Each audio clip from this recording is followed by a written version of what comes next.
একটি গাছ কিভাবে মুহাম্মদ রাসূলুল্লাহ সাল্লাল্লাহু আলাইহি সাল্লামের নবুয়তের সাক্ষী দিয়েছিল, এটি একটি আশ্চর্যজনক এবং আকর্ষণীয় ঘটনা।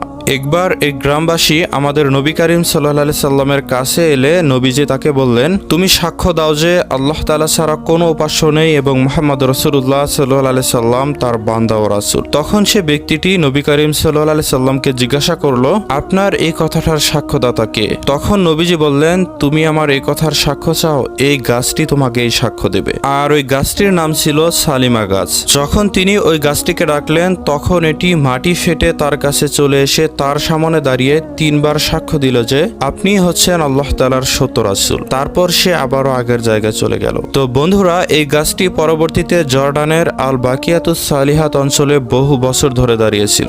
আর মানুষ এটাকে শাজারাতুর রাসূল বা প্রফিটস ট্রি বলে ডাকত। আমাদের রাসূলের এরকম প্রায় 1000-এরও বেশি ছোট বড় মুজিজা গ্রন্থগুলিতে পাওয়া যায়। তো বন্ধুরা, রাসূলের সম্মানে ভিডিওটিতে লাইক দিয়ে অবশ্যই অন্যদের মাঝে শেয়ার করে জানিয়ে দিন।